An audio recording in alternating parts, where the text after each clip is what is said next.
Bienvenidas a todas y a todos a este acto de la cultural. Siempre es un gusto, la verdad, encontrarnos en cada actividad, en cada evento que realizamos, así que gracias por estar aquí. Y gracias también a las dos acompañantes de esta tarde. Tenemos con nosotras a Yago, ¿vale? A Yago Álvarez Barba, que es el autor de Pescar el Salmón, un libro, la verdad, muy recomendable, del que hablaremos hoy. Y también tenemos a Luis Miguel Gómez. Él es economista, Luis Miguel, trabaja para las estructuras, por decirlo de alguna manera, en el Ayuntamiento de Gijón. Y Yago lo voy a presentar brevemente y lo voy a leer porque si no, con tanta cosa, se me va. ¿Vale? Es un resumen porque hace muchas cosas. Él es periodista especializado en asuntos económicos, podríamos decir, en términos generales. Ha promovido y colaborado con muchas plataformas y movimientos contra sistema en términos económicos y sociales también. Algunos de ellos, pues seguramente que lo conocéis, como la plataforma contra los fondos buitres o el Economistas sin Fronteras, ¿no? donde colaboras. Ha trabajado y colaborado en diferentes firmas de finanzas, de seguros, del sector económico más puramente dicho, y has colaborado en tertulias, en programas como La Sexta, en Cuatro, en TV3, etc. Tienes un blog que me gusta mucho el nombre, que es El Economista Cabreado, y me gusta mucho el nombre porque no es un cabreo desde la rabia y la perreta, por decirlo de alguna manera, ¿no? Sino que es un cabreo productivo. Aquí tenemos una muestra, ¿no?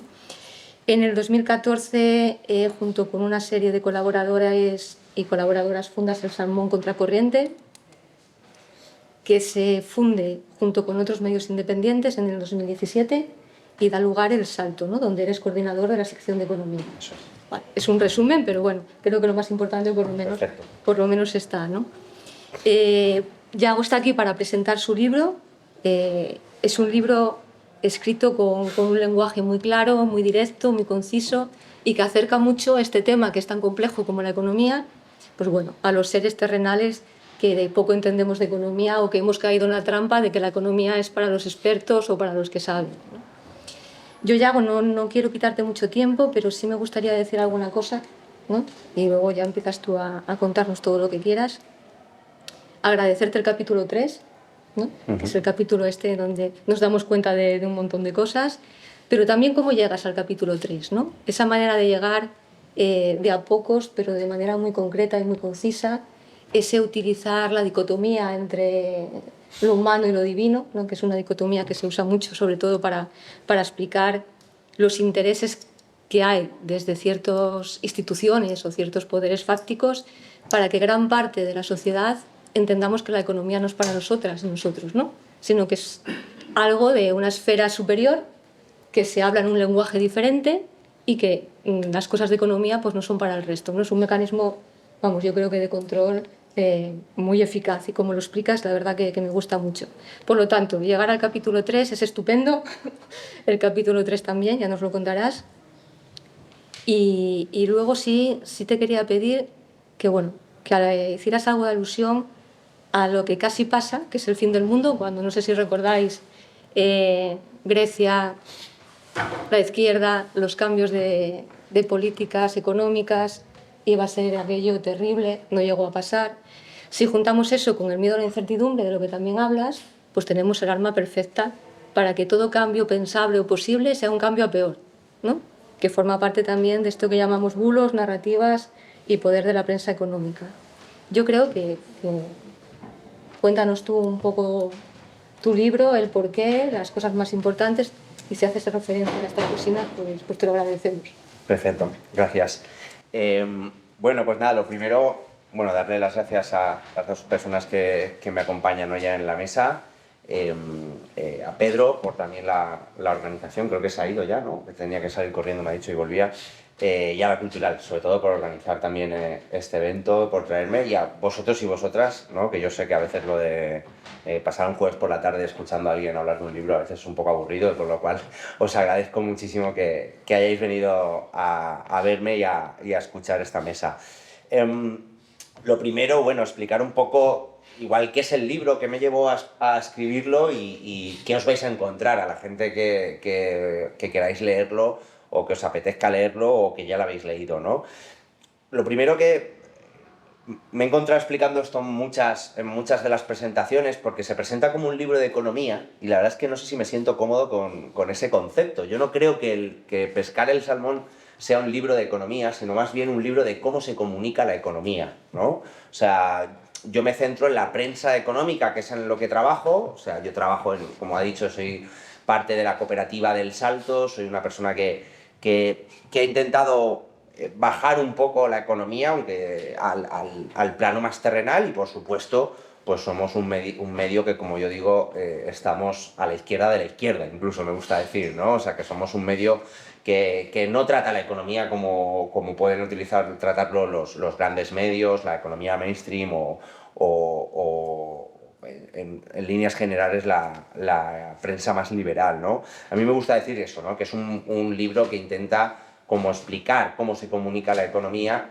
y, por lo tanto, cómo se utiliza la prensa económica y la economía en sí como una herramienta, como bien ha dicho la compañera, para deciros eso de la economía es para experto y no para vosotros y vosotras, o sea, que no os metáis en la economía, ¿no? Yo creo que esa mano invisible, esa ¿no? mano invisible, yo creo que para mí es como una de las bases, ¿no? El libro al final es como, no me gusta decir que es como el final del camino ni el resultado, porque espero que sea un camino que siga avanzando y mi trabajo va a seguir siendo el mismo, pero sí que es como el resultado de unos cuantos años de experiencia laboral, de experiencia activista, ¿no? Yo soy de esas personas que a mí no me... Se ha puesto muy de moda últimamente esto de cuando eres un periodista de izquierdas que te llamen, tú no eres periodista, eres activista. Pues yo soy activista, yo no tengo ningún impedimento, me encanta esa palabra y me encanta reivindicar que el periodismo, igual que hay gente que hace otros tipos de periodismo del otro lado, muchos más que los de izquierda, tienen muchos más recursos y por lo tanto tienen mucho más gente,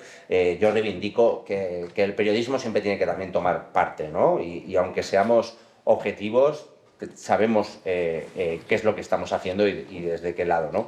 Entonces, como digo, como he explicado perfectamente en la presentación, yo trabajaba, como me gusta bromear, yo trabajaba en el MAL, ¿no? Yo trabajaba en la banca y en los seguros.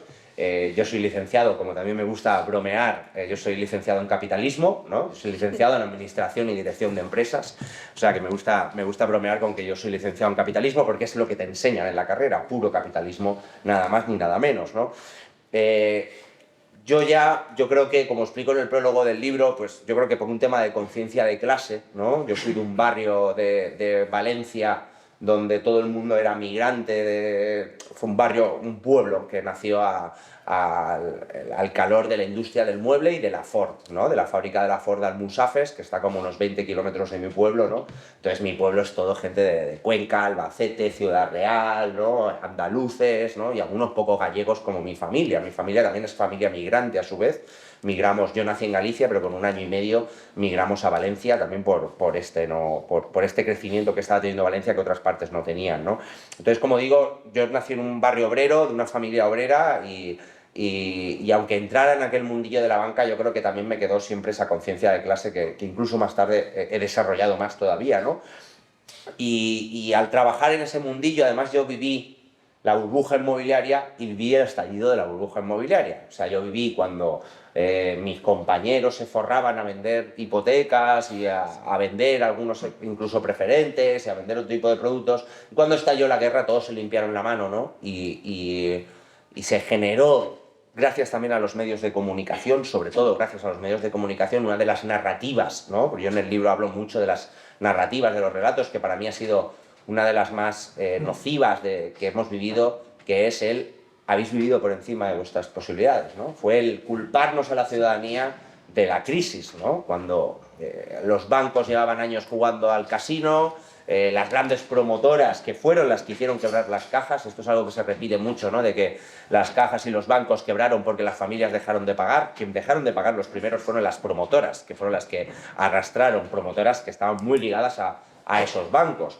Entonces, como digo, yo viví aquella época y entonces empezaba a darme cuenta de que ya no solo que no encajaba ahí, sino que la economía, que a mí me apasionaba y me sigue apasionando la economía, se utilizaba para, como ha dicho bien la compañera, para mantener a la gente fuera de la economía, ¿no? Y para seguir perpetuando esas desigualdades, perpetuando esa jerarquía social que existe en nuestra sociedad, para hacer más ricos a los ricos y más pobres a los pobres, en resumen, ¿no? Se podría decir.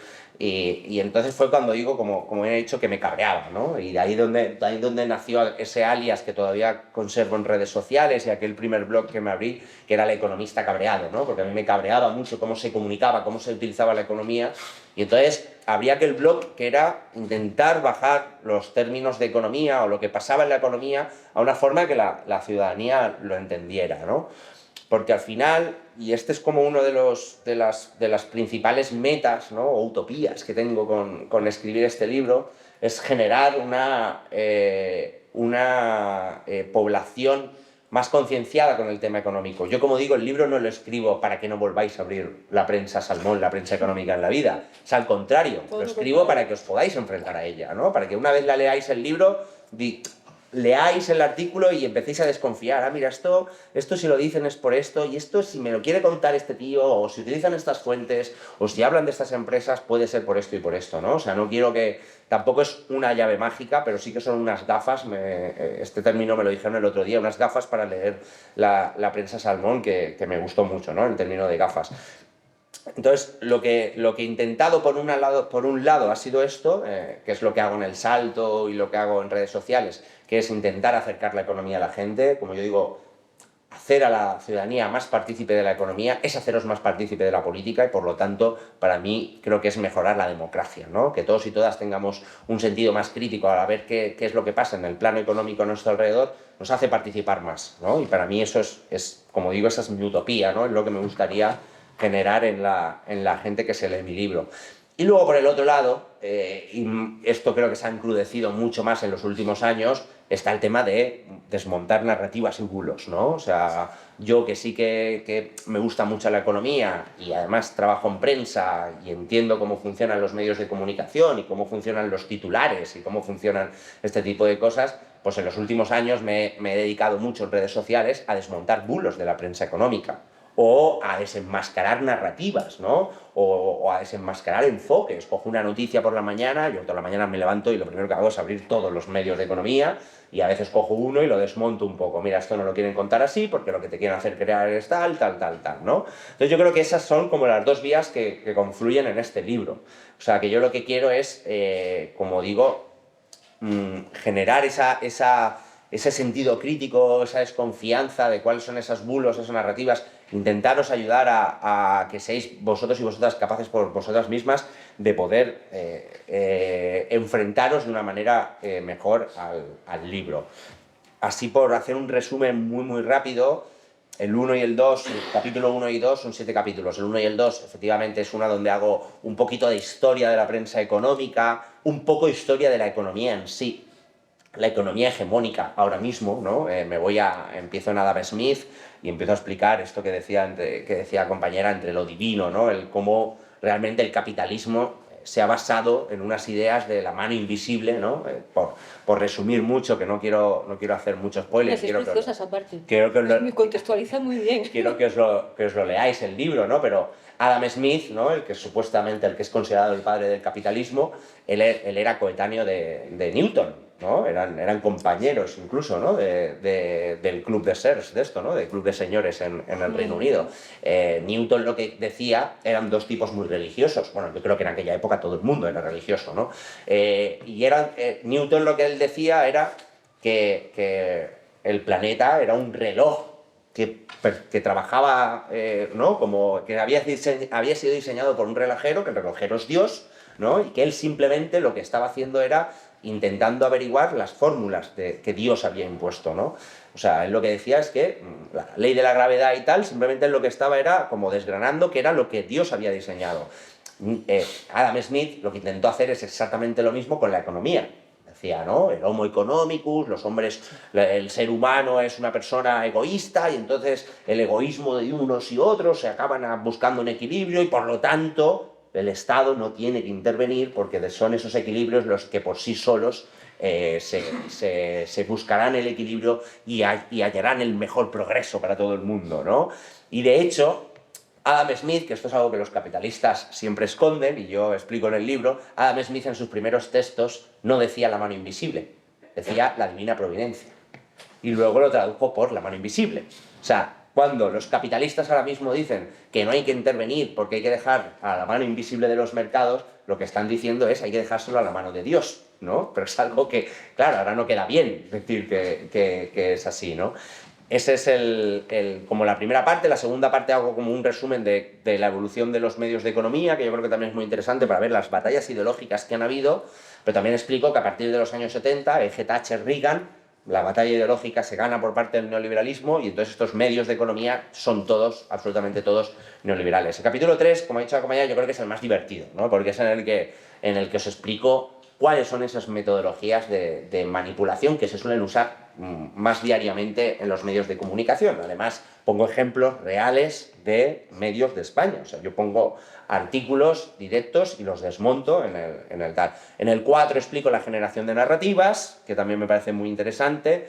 En el 5 es donde me meto ya con el tema de los expertos, ¿no? O sea, esas voces que son utilizadas por los medios de comunicación y cómo funciona toda esa maquinaria, ¿no? Unos generan el dato y el otro te lo cuentan, ¿no? Es como, y no solo expertos, los think tanks, los organismos internacionales como el Fondo Monetario Internacional, el Banco Mundial, etcétera, la OCDE. El 6 hablo de las nuevas vías de financiación de los medios de comunicación, o sea, cómo las empresas, las multinacionales, los grandes fondos de inversión se han hecho con los medios de comunicación, cómo les han convertido en sus esclavos, o como yo digo, en sus departamentos de comunicación, ¿no? En cierto modo. Y el 7 es en el que intento como daros herramientas, que es un capítulo que tiene muchas más preguntas que respuestas. Todo lo que explico en los anteriores capítulos lo resumo en baterías de preguntas que vosotros os podéis poner al lado las primeras veces cuando vayáis a leer esos artículos, ¿no? Yo creo que ese es como el resumen. Espero que os haya picado la curiosidad y sobre todo explicar también, como ha dicho ella, que está explicado tal y como siempre intento explicarlo en la economía, que es de una manera sencilla, ¿no? O sea, que no tengáis miedo, porque al final también esto de decir un libro de economía asusta un poco. No tengáis miedo porque yo creo que el libro está explicado para que lo podáis entender perfectamente, aunque no tengáis ni idea de economía y aunque no tengáis ni idea de periodismo, o sea, porque es una mezcla entre las dos cosas. El tema de Grecia, por poner algunos apuntes. Si antes he dicho que la peor narrativa que hemos sufrido ha sido la de culpabilizarnos a nosotros, a nosotras de la crisis, ¿no? A que la habéis vivido por encima de vuestras posibilidades, si he dicho que esa puede ser una de las peores narrativas, la peor, sin duda, la peor de las narrativas, y ojo porque está volviendo esta narrativa, es la de que la austeridad es necesaria, ¿no? Esos locos del déficit, ¿no? Esos obsesionados con el déficit y la deuda y que dicen que reducir las cuentas públicas tiene que ser siempre lo mejor, porque además esto es la batalla que yo explico que se lleva dando en los medios de comunicación, y no en los medios de comunicación, sino en la academia y en los grandes bloques de pensamiento económico, ¿no? Que es el Estado contra el libre mercado, ¿no? El intervencionismo contra el libre mercado, lo público contra lo privado, ¿no? Y al final la austeridad es una manera de hacer retroceder a lo público para dar más espacio a lo privado. Esto ha sido así, ¿no? Entonces, esa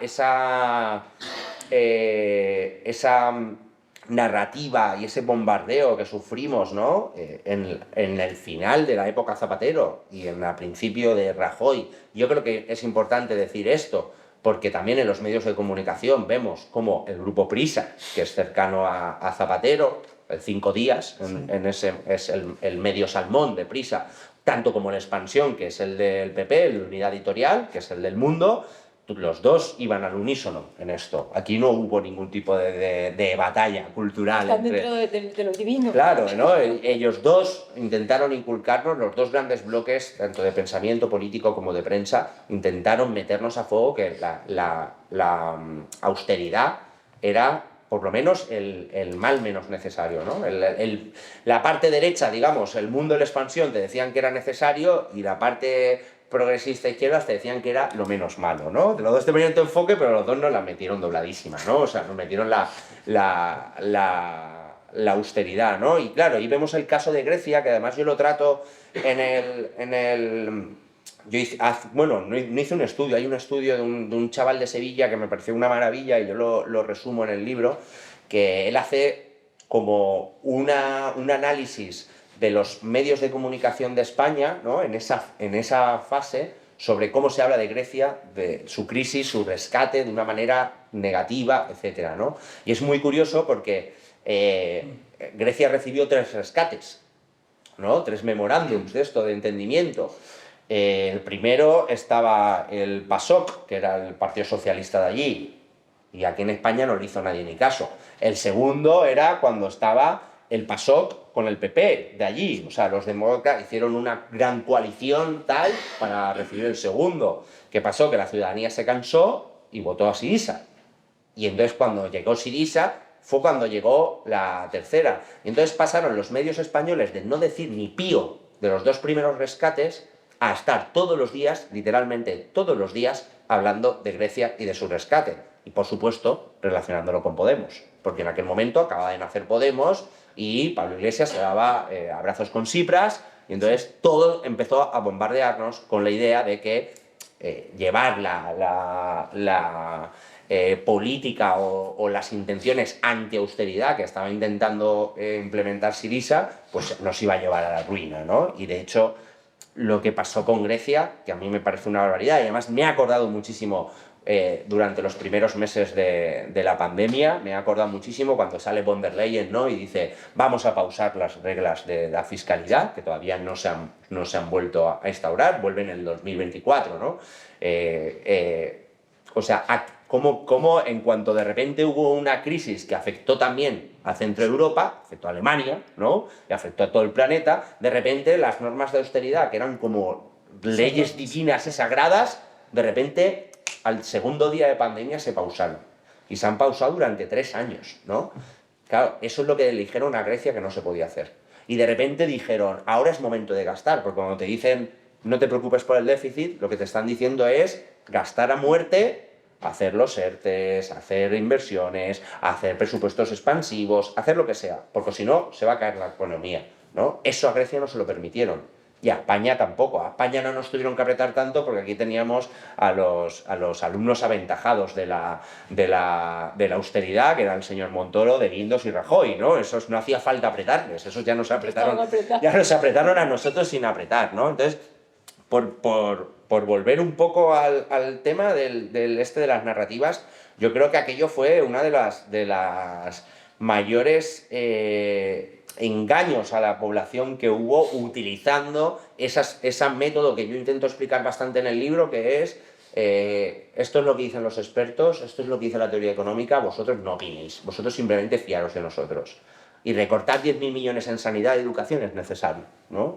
Incluso yo me voy en el libro a los titulares de aquellos años, ¿no? Porque no quería hacerlo solo de estos últimos, hablo de la época de la burbuja, ¿no? Donde los medios de comunicación también decían, ¿qué burbuja? Esta burbuja no existe, ¿no? La burbuja inmobiliaria.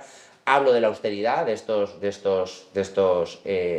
años en los que, por ejemplo, sacó un titular que creo que era de La Expansión que decía Rajoy consigue ahorrar 10.000 millones más, ¿no? Cuando ahorrar era recortar en sanidad y educación. O sea, que el uso de ese lenguaje está totalmente maquiavelo, es totalmente utilizado para intentar generar esa opinión pública de que la austeridad era necesaria, ¿no? Y además hemos visto cómo esto que dice von der Leyen y después dice, fijaros, ¿no? Pues hemos conseguido una crisis tan complicada como la pandemia, donde no solo la gente no podía comprar, sino es que no se podía vender porque estaban todo paralizado, ¿no? Hemos conseguido salir medio de ellas con presupuestos expansivos, que es exactamente contrario a lo que nos decían antes, ¿no? Con gastando más dinero, por decirlo de alguna manera, poquito keynesianismo de hace 100 años, que tampoco es que sea algo nuevo lo que se ha hecho, un poco, sin pasarnos, ¿eh? También podía haber sido un poquito mejor, pero bueno. Y bueno, yo creo que eso es un poco lo que me habías... No sé si se me ha quedado algo de lo que tú me habías... No, la intención era un poco que nos explicaras y bueno, sobre todo transmitir a todas las compañeras y compañeros que efectivamente yo creo que cumples el objetivo que pretendías, ¿no? Con el libro. Gracias. Sí, no, sin duda. Fácil de leer, muy ameno, con cierto sentido del humor, que nunca está mal, ¿no? Y con He muchos tenido que detalles. cortarme para esto, porque yo soy mucho de sentido del humor No, y a pero veces está decía, bien, está bien. esto me estoy pasando igual de gracioso para el libro. Hay cosas que hay que aligerar porque si no lo que hacen al final es distanciar y seguir perpetuando, ¿no? Esas Sí. dos esferas de esto no es para mí, pues esto es para todas y todos. De hecho tenéis ahí los libros que luego los pueden firmar. Muy recomendable por la ligereza, pero también por el contenido detallado y profundo, ¿no? Y bueno, luego hay cosas pues obviamente presta a leer, ¿no? Como lo de Inditex, por ejemplo, ¿no? Etcétera, etcétera. Tampoco, que son cuestiones que, bueno, que está bien Y que sobre se todo que pongan en señalas con común. el dedo. Eso es, Sobre todo señalas, con el dedo. claro. O sea, yo cuando Sí. leí el libro, la verdad es que me llamó la atención el tema de que te cierras puertas. Uf, Sí, pero seguramente sean puertas que no tenías ya pensado abrir en el futuro. Hablas con mucha franqueza en el libro, sobre todo de temas que conoces bien, de lo que son detrás de las bambalinas, de lo que es la prensa económica.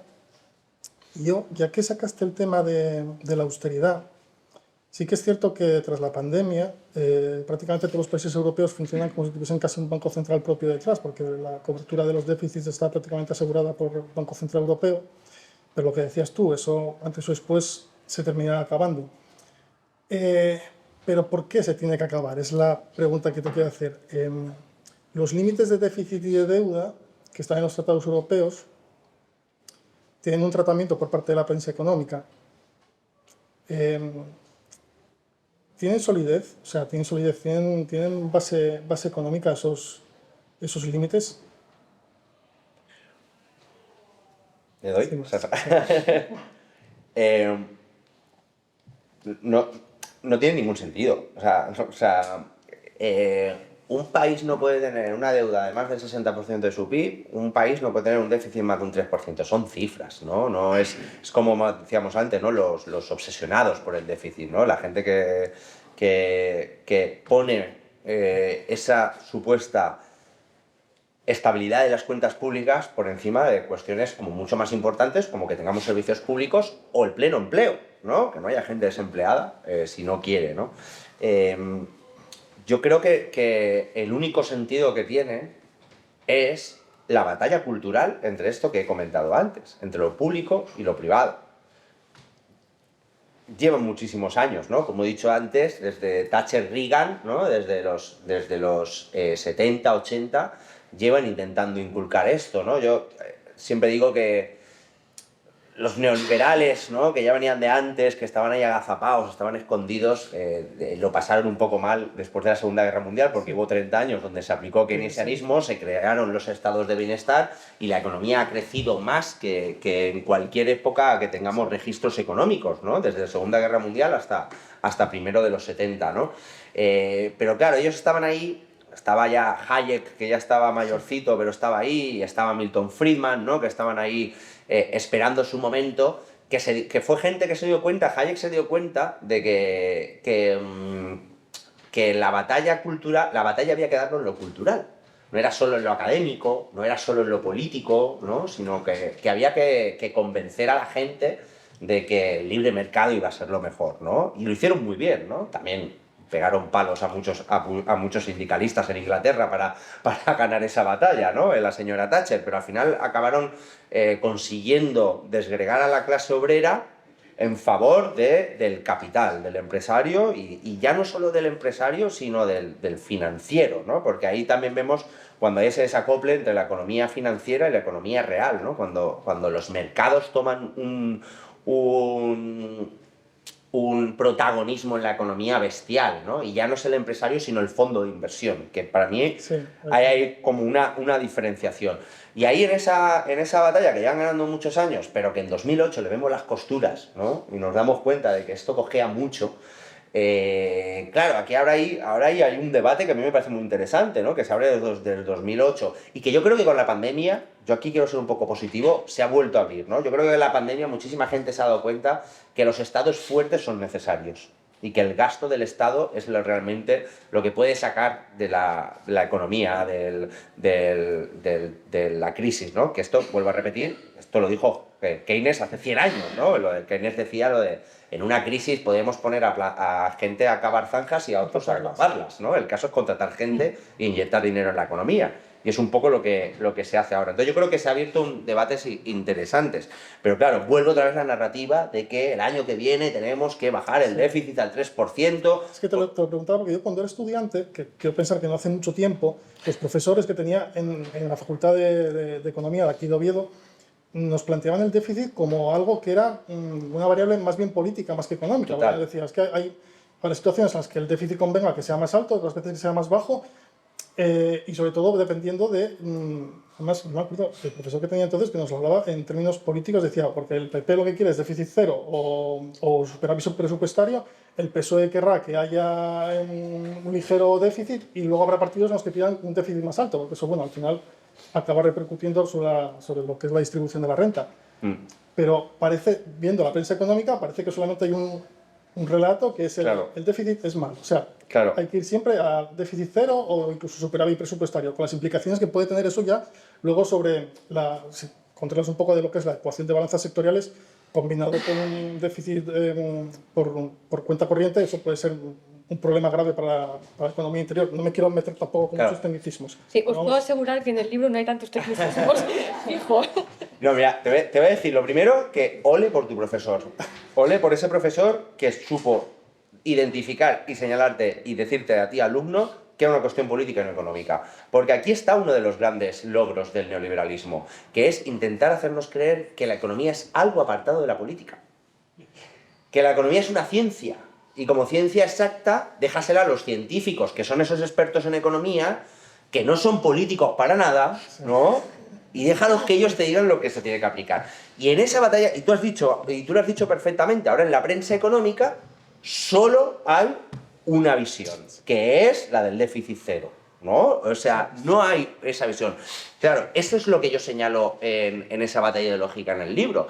Ganan esa batalla, la dan bien dura, hasta el momento que se apoderan de todos los medios de comunicación y de todo el discurso hegemónico.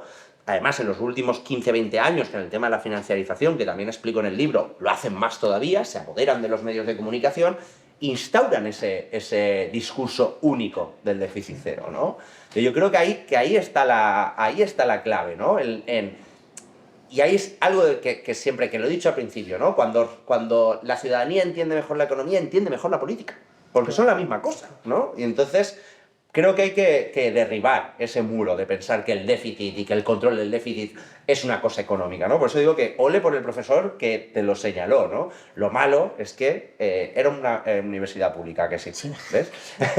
Lo malo es que solo hay profesores de estos en algunas universidades públicas, tampoco en todas, o sea, dentro de las públicas hay las dos ramas, algo que me parece bien, pero las privadas son también del pensamiento único neoliberal, las empresas o sea, quiero decir, ahora se llaman institutos de negocio, ¿no? Y cosas así, ¿no? Que queda mucho más guay que universidad privada. Y los medios económicos, los mainstream, los grandes, están todos absolutamente apoderados por este pensamiento hegemónico en el que nos intentan plantear como la economía neoliberal como algo que no es político, cuando es totalmente político. Sí, además, nada, un apunte, 20 segundinos, Luismi. Además, ¿no? de todo esto, para generar este discurso hegemónico y esta batalla ideológica a través de las narrativas, todavía en la actualidad disponemos, o disponen, o hay a disposición, todos los medios de comunicación online, que son inmediatos, bombardean muchísimo más que las hojas salmón de hace unos años, claro. Y eso también, bueno, forma parte de las herramientas, ¿no? Sí, yo cuento también en una parte, a mí me parece como muy interesante lo que se sufrió en la prensa, porque hay como dos caminos, ¿no? Que me parece también como muy paralelo al tema político, ¿no? Vemos que con el nacimiento de la prensa online, vemos que los medios de comunicación tradicionales pierden o disminuyen en gran medida su principal fuente de ingresos, que es la venta de ejemplares, ¿no? Del periódico físico. Y además llega 2008, donde la crisis mundial lleva a que los ingresos publicitarios también caigan, ¿no? Entonces ahí se crea una amalgama de medios de comunicación que, como digo yo, joder, pues eso nos ha dado la oportunidad a un grupo de hippies como nosotros de montar un medio como el Salto, ¿no? De acabar montando un medio y que aparezcan gente como La Marea, como Público, tal, como algunos medios que ahora empiezan a ser poderosos, como pues el diario.es, ¿no? Que ya tienen cierta llegada y cierta pegada, ¿no? Pero claro, también genera el otro lado, ¿no? También, como digo, ahora Jiménez Los Santos tiene un grupo mediático, ¿no? ¿Sabes? O sea, que también hay como ciertas poderes dentro de la derecha que no eran tan poderosos como para montarte una unidad editorial, no son tan poderosos para montar el mundo, pero te pueden montar ciertas cosas, ¿no? Entonces, creo que aquí hay como, que está guay, que hay como una dispersión de medios y que hay como una democratización de los medios y de la información, pero como yo digo en el libro, también una democratización del bulo, ¿no? También para mucha gente se abarata el coste de generar narrativas y bulos y de engañar a la gente, ¿no? Entonces creo que ahí hay una disyuntiva como peligrosa. Porque lo que queda claro en el libro es que el cuarto poder, bueno, obviamente que la división de poderes no existe, otra gran mentira que nos han querido contar, ¿no? Eso está claro, y que lo que supuestamente es el cuarto poder está en manos de los mass media, de los medios de comunicación de masas, que son los que van filtrando, pues bueno, un poco lo que estás diciendo, ¿no? Aquellos mensajes que van a influir en la última parte o en el último término a que acabemos creyendo, pues bueno, ciertos paradigmas y en base a eso, lo peor de todo, actuar, ¿no? Que es un poco la consecuencia más dramática, yo creo, que tenemos de todo eso. No solo que pensemos o no, o creamos o no, sino que después lo aplicamos, porque efectivamente la economía nos afecta a todos, ¿no? Claro, es eso, ¿no? El cuarto poder, que se suponía que es el defensor de la verdad y la democracia, pues claro, los que quieren controlar la verdad y la democracia entendieron que había que hacerse con el cuarto poder, ¿no? Y como digo, que esto, como yo siempre digo, y como dijo Correa, pero que la frase no es de Correa, hace poco me enteré que era anterior a Correa, lo de la prensa siempre ha tenido poder, ¿no? ¿Cómo es? Los poderes empresariales siempre han tenido el poder de la prensa desde que existe el dueño de la imprenta, ¿no? O algo así es la frase, ¿no? O sea, que siempre ha habido un poder sobre la prensa. La libertad de prensa, sí, la libertad de prensa era el dueño de la imprenta, ¿no? Siempre ha estado en manos del dueño de la imprenta, o algo así, ¿no? Es la frase que dice Correa, que, como digo, Correa lo popularizó hace unos años. Desde que Gutenberg inventó la imprenta, la libertad de prensa está en manos del dueño de la imprenta. Eso es, ¿no? Y como digo, esto siempre ha sido, ¿no? Pero yo creo, y es lo que explico en esta parte del tema de la financiarización, es que desde el 2000, 2008, ¿no? En el que pasa este proceso que ya empieza, ¿no? Este desacople que digo de la economía financiera, de la economía real, los medios de comunicación se empieza a poner como de moda, vamos a decirlo, ¿no? De alguna manera, esto de salir a bolsa, ¿no? Salir a bolsa, ampliaciones de capital. O sea, cuando un medio de comunicación necesitaba dinero, antes pedía un préstamo. En los últimos 20 años lo que hace es o sale a bolsa o hace una ampliación capital, que básicamente es voy a sacar el 30% de mis acciones nuevas a bolsa. Y llega un fondo de inversión y dice, sí, yo te doy, ¿cuánto quieres? ¿100 millones de euros? Yo te los doy, pero ya tengo el 30% del medio, ¿no? Entonces aquí ha habido como unos procesos de los grandes grupos y aparte el proceso de fusiones, grandes grupos que empiezan a hacerse cada vez más grandes, ¿no? Hay un estudio que es de Chomsky, que ya tiene sus años, que dice que el 80% de la comunicación del mundo lo controlan 6 grupos. Y esto es de hace años, este estudio. O sea, que esto se ha ido como... que los conglomerados han ido creciendo más todavía desde entonces, ¿no? Y yo creo que ahí, en ese proceso, efectivamente, se hacen con todo. Y volviendo a lo que tú decías, claro, tienen un grandísimo poder, y aquí es donde yo señalo un poco a los medios de economía, aunque es en general, ¿no? De generar opinión pública. Y generar opinión pública y generar miedo e incertidumbre, ¿no? Que también son... O sea, yo intento en el libro como mostrar como las dos vertientes. Cuando quieren generar euforia y cuando quieren generar miedo, ¿no? La euforia nos la metieron en la burbuja inmobiliaria. Cómprate un piso, luego lo puedes vender, esto nunca va a parar, pero ¿cómo va a caer el precio de la vivienda? ¿No? Nos intentaron meter como mensajes que calaron totalmente en la población y que el resultado, pues lo sabéis, miles y miles de desahucios, ¿no? de familias que perdieron sus casas y rescates a los bancos cuando no se rescataron a las personas, ¿no? Pero luego está la otra parte de la narrativa, que para mí es la de meter miedo, que es la que hemos sufrido en estos 2 últimos años de una manera bestial en este país. Me refiero aquí, ¿no? Que es vamos a una crisis, vamos a una crisis, vamos a una crisis, vamos a una crisis, vamos a una crisis. Y joder, las cosas no están bien, ¿no? Hemos pedido poder adquisitivo y tal, pero hostia, de lo que nos decían que iba a pasar a lo que está ocurriendo, ¿no? Con un récord de gente trabajando, ¿sabes? Con un récord de ingresos tributarios, con las empresas ganando más dinero que nunca, ¿no? Según el impuesto de sociedades. O sea que de lo que nos decían, bueno, el tema de la luz, justamente lo hablaba hoy con una entrevista que me han hecho esta mañana. El director del Economista.es escribió una columna, escribe unas columnas todos los domingos que son, o sea, os lo juro, yo me las leo por vicio. O sea, yo me las leo por vicio. O sea, son bestiales. Pues hace un año por estas fechas, que fue cuando que ya llevaba no, fue un poco antes, fue en agosto, que teníamos la inflación al 10% y teníamos los precios energéticos muy altos, incluso con el tope al gas, porque el tope al gas se inauguró en julio, porque había una ola de calor en toda Europa y eso había hecho que hubieran subido mucho los precios. El tío escribió una columna que además las hace con unas caricaturas muy graciosas, que salía Pedro Sánchez vestido en pijama con una vela, diciendo el tío que iban a haber cortes de electricidad en España en invierno. O sea, eso era lo que leía la gente. Y esto estamos hablando del director de uno de los 3 principales medios de economía de este país, de la prensa salmón de este país, ¿no? O sea, quiero decir con esto que no les pasa factura. O sea, eso no ocurrió nunca hubo cortes de luz, ni nada. De hecho, el tope del gas funcionó perfectamente, sobre todo en invierno, y eso nunca les pasa factura. Pero claro, lo que hacen es interferir en la opinión pública, generar una masa de gente que piensa. Porque si tú crees que vas a hacer una crisis, ¿tú qué haces? Tú no te cambias el coche, tú no te metes en una hipoteca, ¿no? Tú no le pides un ascenso a tu jefe, porque tú no le vas a pedir un ascenso a tu jefe cuando crees que igual se puede ir a la mierda la cosa, ¿no? Claro, luego ves que están ganando mucho más que antes y tú no le pediste el puto ascenso a tu jefe, ¿sabes? Tú no le pediste más dinero. Entonces yo creo que ahí hay... Entonces, ¿qué es lo que hace? La profecía autocumplida.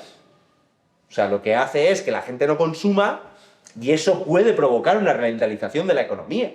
O sea, por eso digo que es totalmente perverso y por eso digo que es importante enfrentarnos y tener herramientas contra ese tipo de prensa.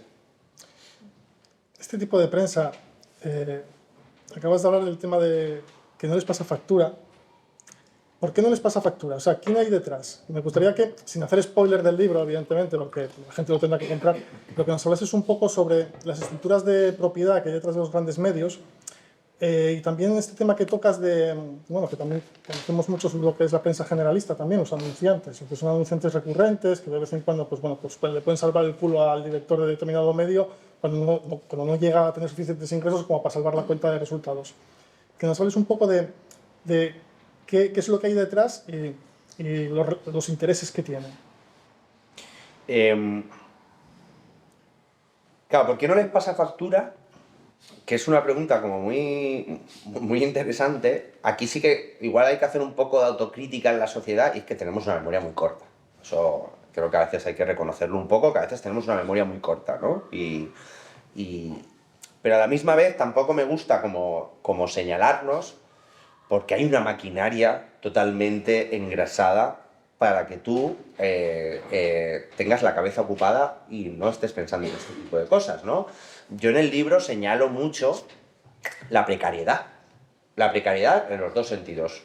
Primero, la precariedad de que vosotros y vosotras llegáis a vuestra casa después de currar 8 o 10 horas, o currar 8 y tardar 1 hora en ir y 1 hora en volver al trabajo, tenéis vuestros hijos, vuestras hijas, tenéis que pagar vuestras facturas, tenéis que llegar a final de mes y no tenéis la cabeza, y yo lo entiendo, para poner a leeros prensa, ¿no? Como yo digo, claro, yo soy un friki, yo trabajo de esto, ¿sabes? Pero yo no os voy a pedir a vosotras, que busquéis cada fuente, que comprobéis cada dato. Yo sé que eso la gente normal no lo hace, y no lo hace porque vivimos en un mundo y una vida muy precarias que nos obligan que nos fuerzan o que nos llevan por el redil para que no nos metemos en ese tipo de cosas. Y ahí está también el neoliberalismo y el individualismo, ¿no? del neoliberalismo, ¿no? El de sé tú mismo, el homo economicus, sé egoísta, ¿no? Sé egoísta y piensa en ti, ¿no? Eso al final hace que no nos organicemos, que no estemos más informados y tal, ¿no? O sea, la precariedad. Pero luego también está la precariedad del periodista, ¿no? Tú has dicho que yo señalo a mucha gente y hay algo que me gusta explicar del libro, lo explico en el prólogo, al principio del libro lo tenéis, y fue algo que hablé con Capitán Swing y se lo propuse a Capitán Swing, a la editorial, y les pareció perfecto, y es que yo no cito a periodistas en el libro, yo cito a directores. Yo cito a dueños de fondos de inversión que son dueños de los medios. Yo cito a injerencias puras y duras de la política en la prensa económica, o sea, políticos que se hacen pasar por periodistas, ¿no? Cito, por ejemplo, a asesores de Isabel Díaz Ayuso que escriben todos los días en Libre Mercado y en El Expansión y les ponen economista. Pero no te dicen que es asesor de Isabel Díaz Ayuso, ¿no? Lo cual me parece una aberración ética, ¿no? Pero en cambio lo que no hago es citar a periodistas. ¿Por qué? Porque yo sé que si tú eres un chaval, un periodista, que estás en una redacción, que has entrado ahí, igual después de estar buscando y echar 1000 currículums, o que tienes una hipoteca, o que tienes un puto alquiler en Madrid que te cuesta la vida, no sé cómo están las cosas aquí en Gijón, pero en Madrid es una locura, y tú llegas y tú le dices a tu jefe, oye, quiero publicar esto, el impuesto a los ricos va a ser muy bueno para la sociedad. Y tu jefe te dice, eso no va a salir. Y te dice, no, hombre, sí, está muy bien escrito, tiene 3 fuentes, he preguntado a tal. Y dice, eso no va a salir. Y tú, no, hombre, que sí, que está. Y te dice, si sale te voy a despedir. Y entonces te dices, venga, pues no sale. No, pues vale, no sale, gracias, no sale, ¿no? Entonces yo sé que esa precariedad es uno de los principales filtros. Porque si yo, periodista, tuviera el poder de decirte, pues mira, que te den por saco, me voy a otro curro. Pero es que el periodismo está fatal, es que se paga mal, los medios no están contratando y los freelance, los autónomos, se les paga una mierda y viven muy mal, ¿no? Viven bien los 4 firmas que llevan muchos años en ello, pero el resto viven muy mal, ¿no? Entonces yo creo que esa precariedad es uno de los principales hechos para que al jefe no le haga falta bajar todos los días a la redacción a decir eso no. Los periodistas ya saben que eso no, ya saben que no se pueden salir de esos rediles, ¿no? Y entonces volviendo a lo de mucho poder, ¿no? Memoria muy corta, lo que he dicho, la precariedad y tal, porque como digo, no me gusta como señalarnos. Pero claro, luego es cómo se nos engloba de una manera informativa y cultural, ¿no? Porque yo hablo de la prensa salmón, pero si hablamos de la televisión, aquí hay 2 grandes grupos. En España hay 2 grandes grupos mediáticos que controlan prácticamente el 80% de la audiencia. O sea, ni sumando todas las públicas se les arriman a ninguno, ¿no? O sea, el 80% de lo que vemos todos aquí, todos nosotros, nosotras, de lo que ven mis padres, a mí me gusta poner mucho el ejemplo de mis padres, porque mis padres no leen prácticamente internet, y me parece como un ejemplo, ¿no? Mis padres, lo que ven cuando ponen a la tele, todo pertenece a 2 grupos mediáticos, ¿no? Entonces, es todo un englobe de información. Entonces, claro, tenemos muy mala memoria de saber que la austeridad no fue buena. O sea, pues si te pones a pensar, joder, que recortaran en sanidad, luego lo pagamos caro en la pandemia, ¿no? Que Montoro pusiera aquella norma de que cada vez que se jubile un funcionario no se ponga la tasa de reposición 0, que yo le llamaba la tasa de no reposición, ¿sabes? Cada vez que se jubile un funcionario no lo vamos a reponer. Eso hizo muchísimo daño. Y ya no te hablo de sanidad, ahora con los fondos europeos, que dicen, hostia, qué lentos ejecutamos los fondos europeos. ¿Ves? Que tenemos unas administraciones enclenques, es normal, por todos estos años de austeridad. Pero claro, ahora, y por eso decía lo de antes, lo de la narrativa de la austeridad vuelve. Ahora a ti, Telecinco, Antena 3, La Sexta, con mensajes diferentes, ¿no? La SER, la COPE, ¿no? Todos te empiezan a decir que la austeridad es necesaria, o es el menos de los males, o que como estamos viviendo ahora no se puede y tal, y nos comemos otra vez la austeridad. Y esto es así. Entonces, ese es el poder que tienen. Ese es el poder que tienen esos grandes grupos. Y luego, si miramos unos escalones arriba de quiénes son esos fondos de inversión, que ya no son burguesías españolas, ¿no? Es que son élites mundiales. sea, es que estoy... Mira, una cosa que hice el otro día en una presentación, a ver si... Que levante la mano quien sepa quién es Larry Fink. 1, 2, 3. 3.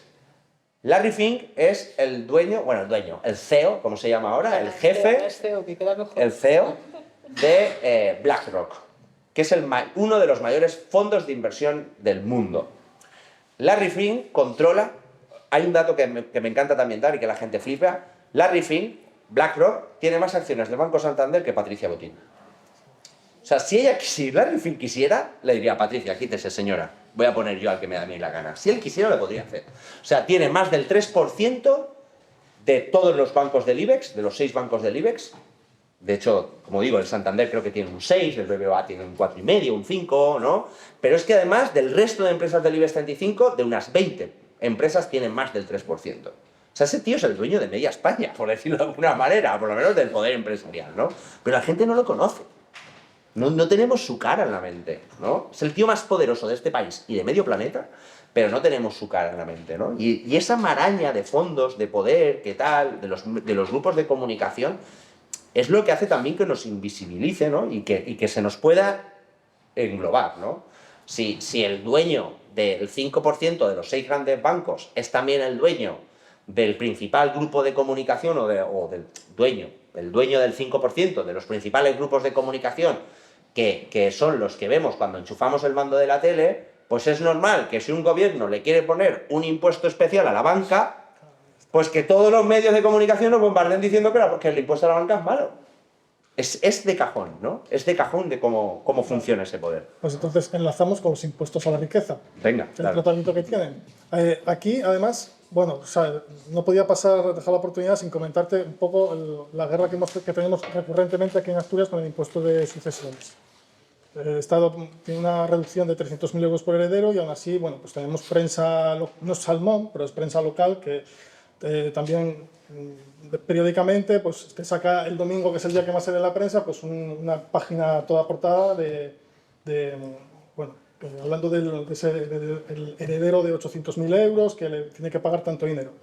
También el tema del impuesto del patrimonio, que también recurrentemente te hablan de que es la clase media que no tiene que pagar y que por eso se tiene que eliminar. El caso de Madrid, que igual lo conoces tú mejor que yo, que parece que ahora van a forzar a Ayuso a recuperarlo, que un poco, y sobre todo las lecturas que hacen desde la prensa económica con el tema de los impuestos, y no solamente la riqueza, sino los impuestos en general. Bueno, fiscalidad es uno de los temas que si me leéis y tal es como lo que más me apasiona. O sea, con esto me puedo tirar el rato, ¿no? El impuesto de sucesiones, joder, hay un vídeo que se estuvo rulando hace poco. Hicimos un vídeo en colaboración con la plataforma Justicia Fiscal de cómo funcionaba el impuesto de sucesiones y sobre todo cómo funciona también esta narrativa, ¿no? El impuesto a la muerte, ¿no? Sí. Que se llama. Además hay un vídeo que está extraído de una peli...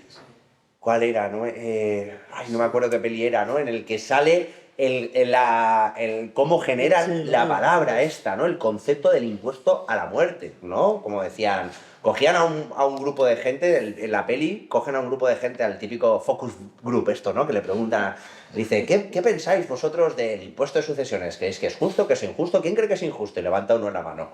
Y de repente dicen, ¿y qué pensáis de un impuesto a la muerte? ¿Os parece justo o injusto? Y todos, injusto, injusto. Y es lo mismo, ¿no? Es conceptualización, ¿no? Y aquí es esto, es narrativa, es relato, es intentar generar opinión pública.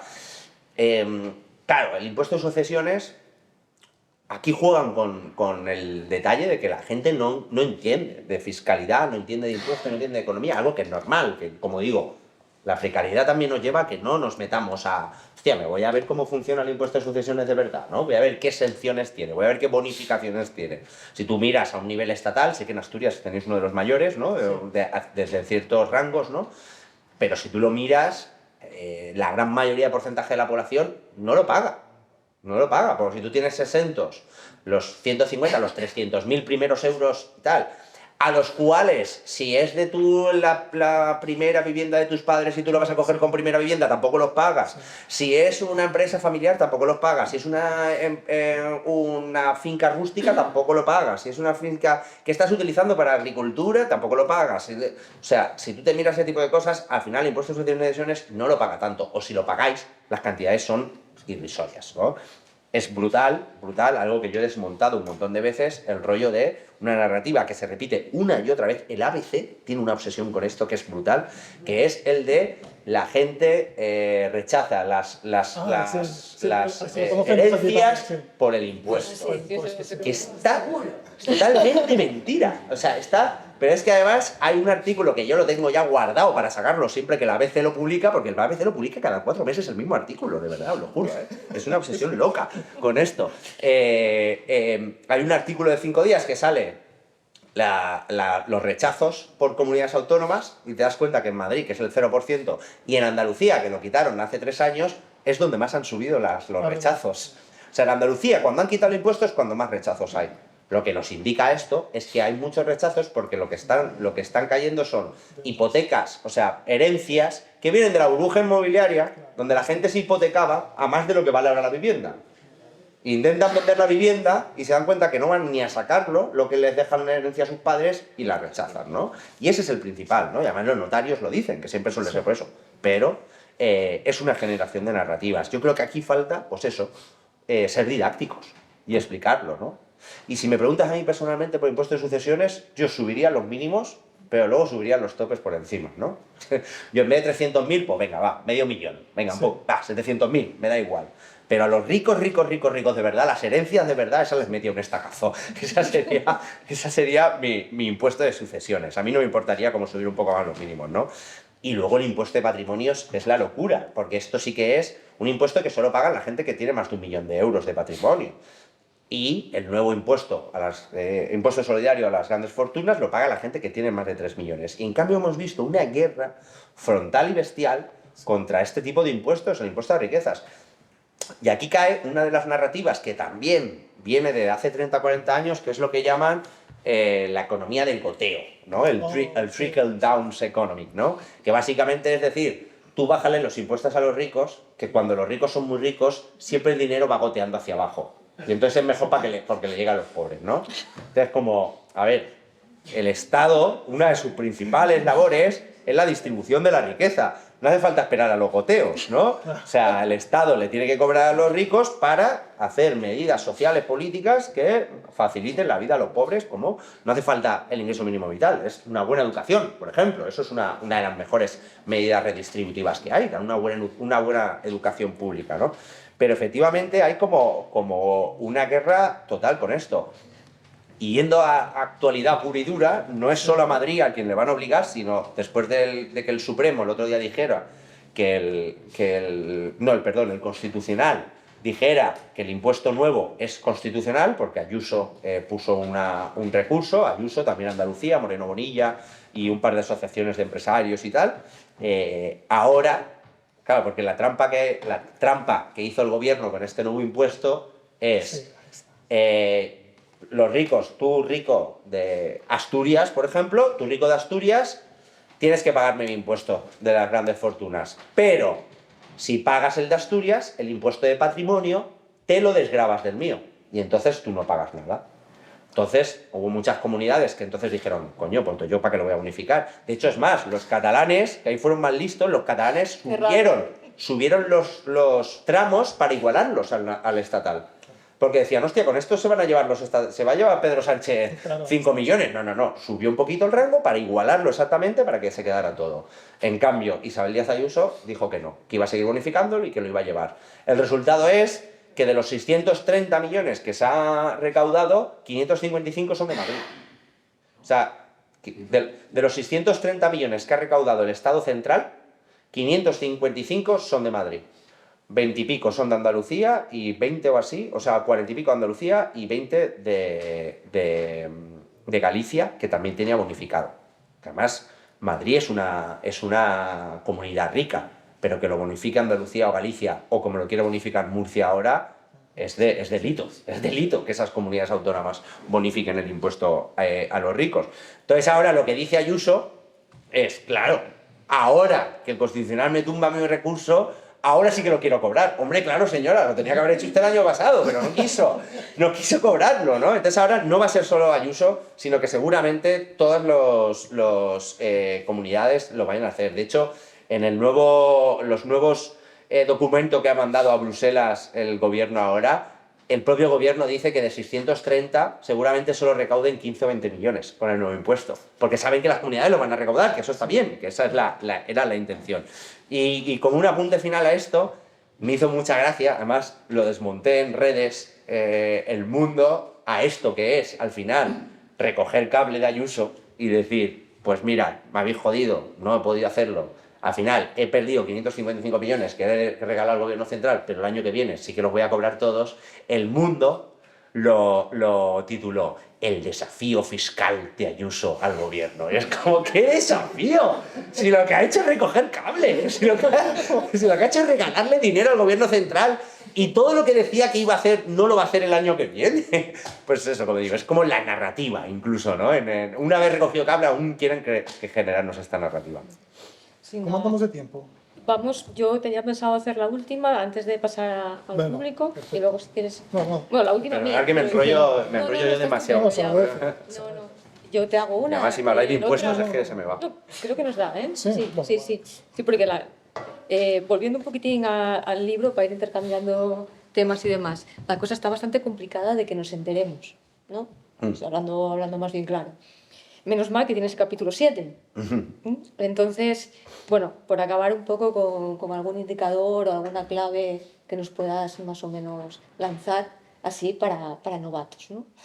Vale, así como unas pinceladas, como digo, cuando veáis el libro, veréis que el capítulo 7 es como un repaso a los anteriores capítulos donde yo hago como baterías de preguntas, ¿no? Hay muchas, ¿no? Entonces, igual por hacer una, lo primero es desconfiar, ¿no? Que yo creo que eso ya seguramente lo hagáis todos y todas, ¿no? Las que estáis en este tipo de charlas, ya desconfiaréis en cierto modo de los grandes grupos mediáticos, ¿no?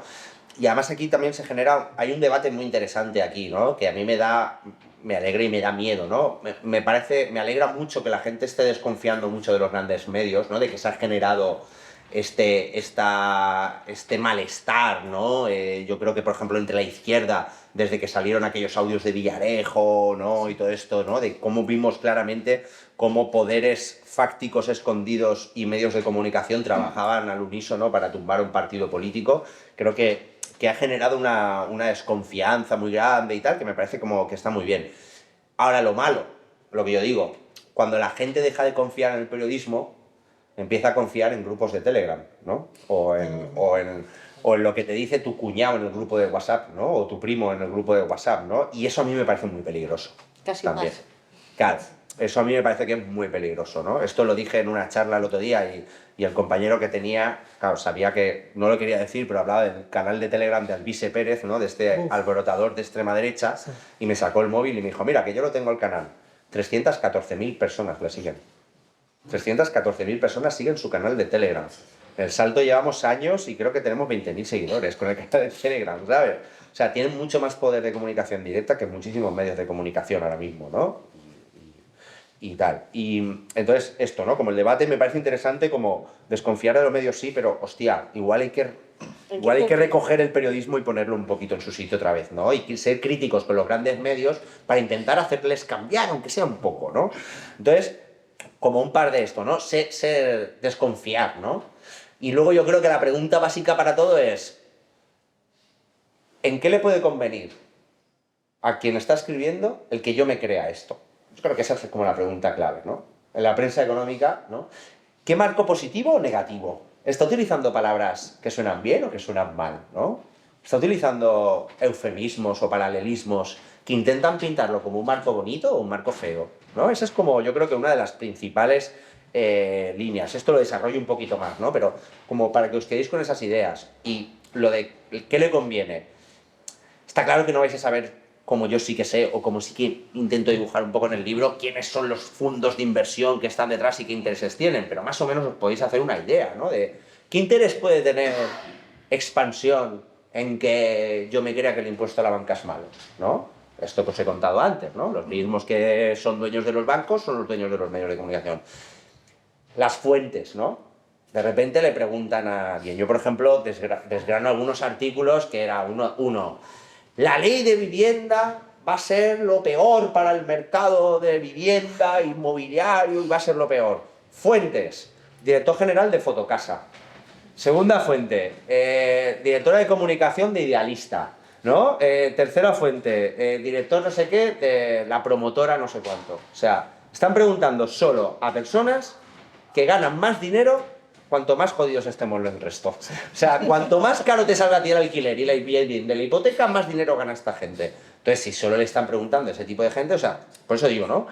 No sé qué de Idealista, pues vosotros penséis. Que yo crea lo que me están diciendo, podría traerle un beneficio Idealista, ¿no? Ese es, creo, ¿no? Y luego la última que también me ha generado con esto es la publicidad. Yo hay una cosa que digo en el tal, que es que quitéis el adblock, ¿no? ¿Sabéis que el adblock es esto, ¿no? Esto que ponemos en el Google y tal, que lo que hace es que te tapa anuncios, que no te salgan todos los anuncios, ¿no? Pues yo en los principales medios de economía lo tengo quitado, porque les puedes poner en ajustes para tal. Yo entro en un medio de economía y yo quiero saber quién está pagando ese medio de economía, ¿no? Entonces, claro, te sale una noticia y te dice: el tope al gas va a ser un desastre. Iberdrola, ¿no? Chico, cortaros un poco, ¿no? ¿Sabes? Cortaros un poco. Entonces yo creo que esas pinceladillas son las que os podéis llevar, pero si os leéis el capítulo 7, pues hay algunas más. Sí, alguna más hay, sí. Bueno, pues me parece que me toca la última pregunta, que más que una pregunta de entrevistador es una pregunta del público, porque desde hoy Pedro Sánchez ha sido reelegido presidente del gobierno, unos pactos bastante polémicos. Quería preguntarte por los pactos referentes a economía. Hay uno en concreto que me interesa bastante, que es el de la seguridad social, sobre todo por el tratamiento que tuvo en la prensa, en el que se hablaba de que se cedía o que se rompía la caja única de la seguridad social, que se cedía la seguridad social a Cataluña. Yo no sé hasta qué parte, no lo he mirado, sinceramente, no sé hasta qué parte esto es cierto, si esto es un bulo o es una exageración por parte de determinados medios. Claro, fíjate, y en este casi caigo yo, porque es un bulo que se vaya a tocar la caja única. A ver, explico. Se ceden las competencias, lo que se ha concretado es que se ceden las competencias de la seguridad social, ¿no? Ahora, cuando se dicen ceder las competencias, lo que se empezó a generar fue esto, se van a llevar el dinero de ellos, ¿no? O sea, los trabajadores vascos, el dinero de la seguridad social se va a quedar en la tal. Y muchos medios fueron con esto, ¿no? Y de hecho yo caí como diciendo, joder, si esto es así me parece mal, porque en un artículo del Confidencial lo decía, ¿no? Y enseguida me escribió Carlos Sánchez Mato por privado y me dijo: no, Yago, no. El acuerdo, lo que pasa es que, claro, el acuerdo no había sido publicado todavía, ¿no? Y el acuerdo dice que lo que se cede es las competencias, o sea, la gestión, la persona que está cara al público, que eso sea empleado del gobierno vasco, que sea controlado por el gobierno vasco, que los salarios son controlados por el gobierno vasco, etcétera, que al final es un gasto más, ¿no? Esto es como lo que hablaba el otro día, ¿no? Tener las chanchas, los mozos de escuadra es muy guay, es muy bonito para vosotros, pero es un gasto que flipas, ¿no? Entonces, esto de la seguridad social, en cierto modo, es lo mismo, ¿no? Entonces, en el acuerdo de ahora, no se va a romper la caja única, ¿no? Otra cosa es que esto sea un paso para que el PNV y tal, y el Bildu dentro de unos años digan: oye, pues el próximo paso ya es esto, ¿no? O sea, que al final, para mí son pasos, pero lo que se ha hablado hasta ahora, no. Claro, ¿qué se ha intentado generar el relato? ¿No? Se rompe la caja única, los vascos se quieren llevar su dinero, no quieren apoyar solidariamente a provincias y a comunidades más pobres, etc. O sea, yo creo que esa ha sido como una de las narrativas más generadas. Y bulo, si tú lo confirmas, claro, el Confidencial lo dejaba como esto abre la puerta a una posible, ¿no?, rotura de la caja única, ¿no? Que así es como si se abre el debate. Bueno, sí, ya, pero el acuerdo no. En cambio había alguno, creo que el Libre Mercado, por ejemplo, que es el de Jiménez Los Santos, hablo mucho del medio porque ese es de los que se han echado al monte totalmente con el tema de los bulos y las mentiras. Estos prácticamente afirmaban que se rompía. Bueno, pues daremos paso. Sí, vamos justos Público, donde ¿no? queríamos estar. Sí. El discurso neoliberal suele mantener la idea, defender la idea de la necesidad de un Estado mínimo, un Estado no intervencionista, un Estado lo más rivalizado posible, pero ese discurso tiene mucho de retórica, y así lo subrayó muy recientemente una economista que es Mazzucato, en aquel libro del Estado emprendedor, y mucho antes Karl Marx. Es decir, aunque hablen del Estado mínimo, la minimización del Estado va referida fundamentalmente a lo que tiene que ver con los instrumentos de redistribución de riqueza. Pero en realidad el Estado es un operador económico fundamental, porque es el que fija legislación, porque es el que respalda institucionalmente. Si hablamos de los medios de comunicación, por ejemplo, la importancia que tiene la publicidad institucional. Que creo que uno de los principales beneficiarios, precisamente es el señor Jiménez dos Santos, en la Comunidad de Madrid. Total. Entonces, un elemento de lucha ideológica muy importante es subrayar que eso del Estado mismo es una ficción. El Estado es un agente económico fundamental, el punto es en qué sentido interviene la economía, en favor de quién y en qué intereses económicos están actuando detrás y condicionando la actuación de las instituciones.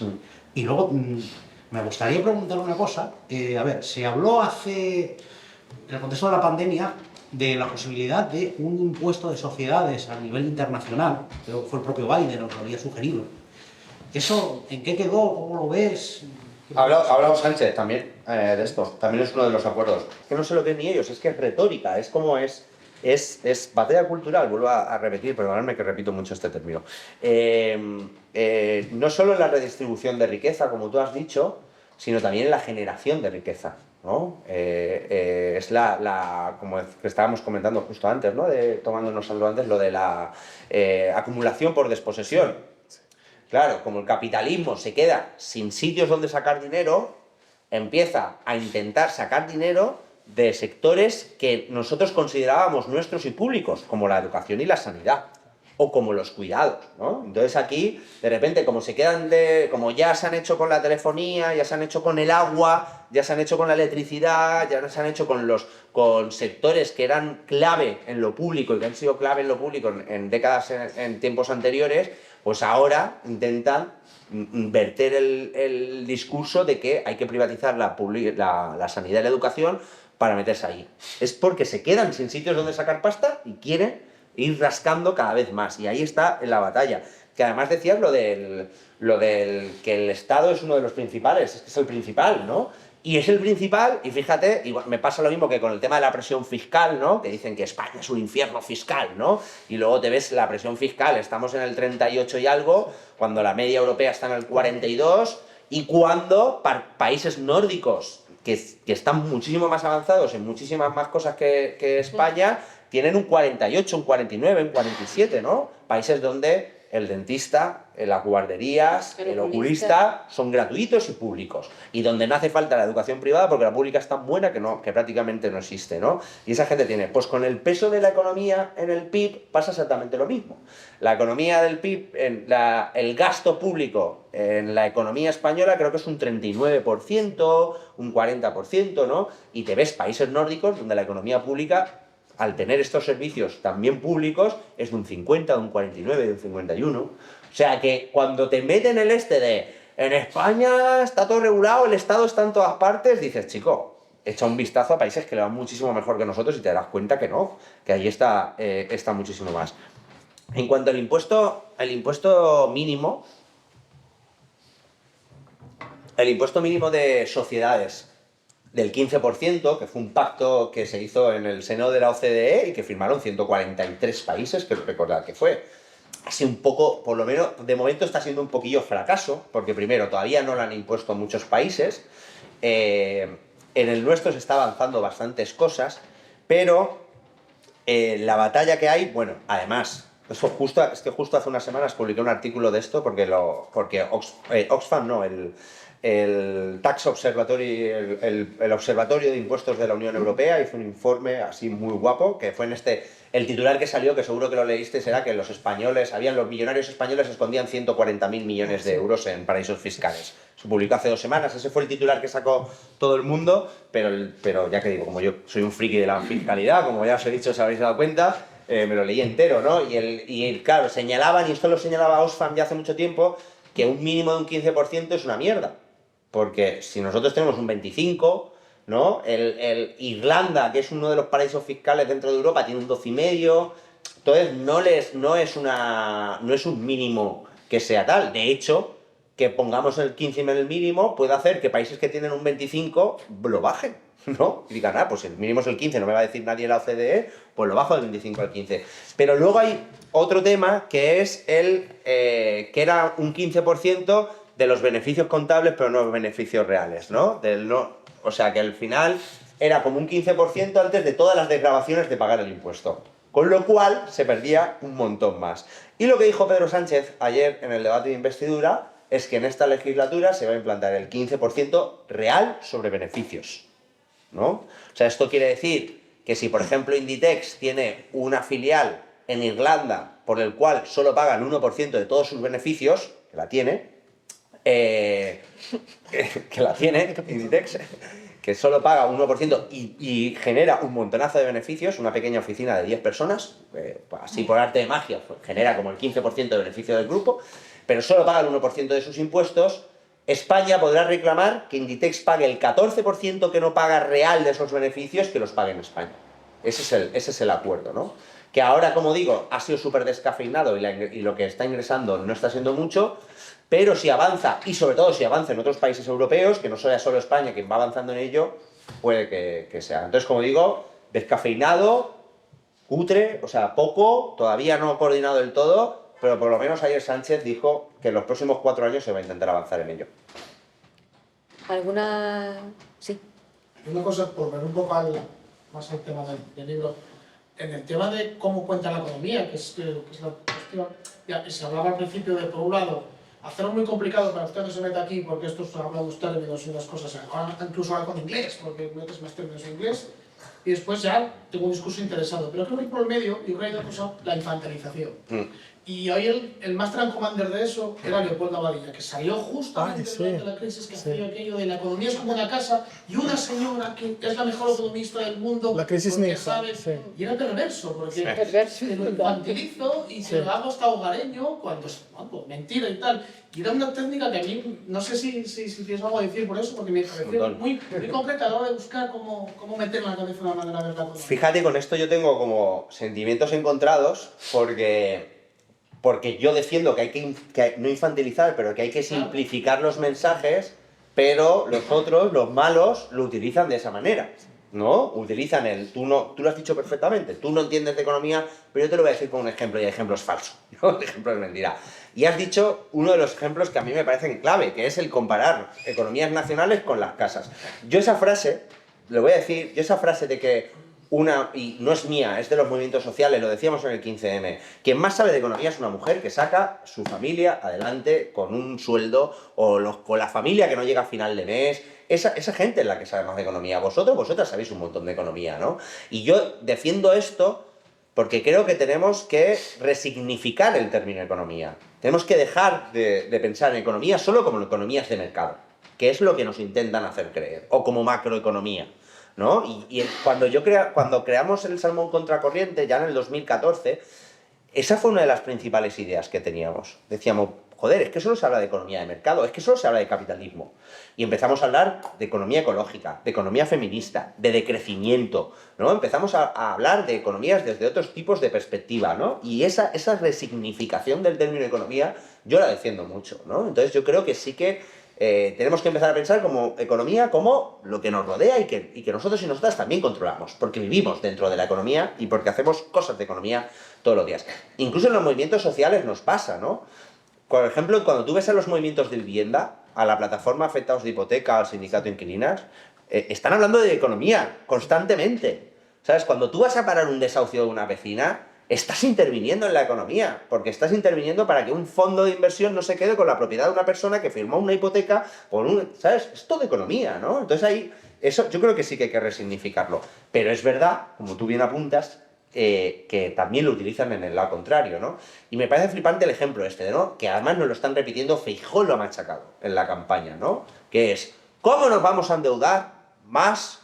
Esto una familia no lo haría. Una familia no entiende que te endeudes más del PIB, del 120% del PIB, como está haciendo. Que es totalmente mentira. Primero, es mentira la conceptualización. Un Estado no es una familia. Un Estado no tiene las mismas formas que la familia. Un Estado Si tiene, pues puede pasarte, ojalá no pase, pero lo que pasó Grecia, que acabó vendiendo islas.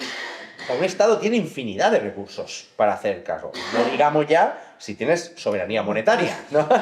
Que estabas ahí esperando. Que estabas ahí esperando. No veamos si tenemos soberanía monetaria, la de recursos. Cuando el dinero es un recurso, ¿no? Que es lo que defiende la teoría monetaria moderna. No es un fin, sino un recurso.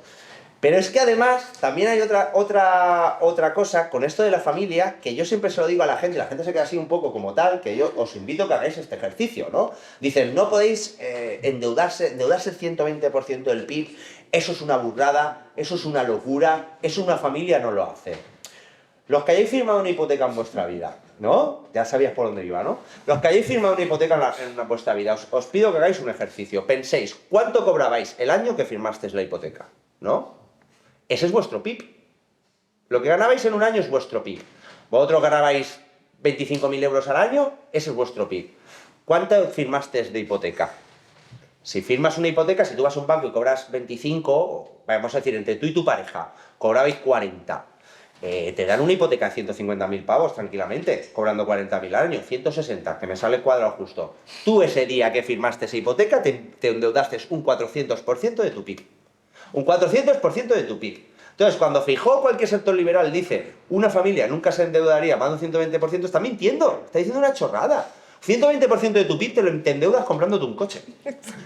Tú cobras 20.000 euros al año y te compras un coche a 5 o 7 años a plazo de 22.000, 25.000 pavos y ya te has endeudado un 120% de tu PIB. O sea que incluso en eso es mentira, ¿no? O sea que, como digo, tengo esas contradicciones. Me parece que por eso creo que hay que resignificar el término economía y aprender a ser críticos con ello para que no nos engañen, pero también aprovechar para nosotros también ser capaces de simplificarlo.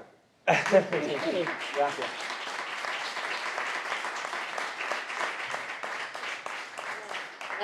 Nada, yo lo dicho, no es un libro complicado, no es un libro de economía, no es un libro de puro economía ni puro periodismo, y que espero que lo disfrutéis mucho.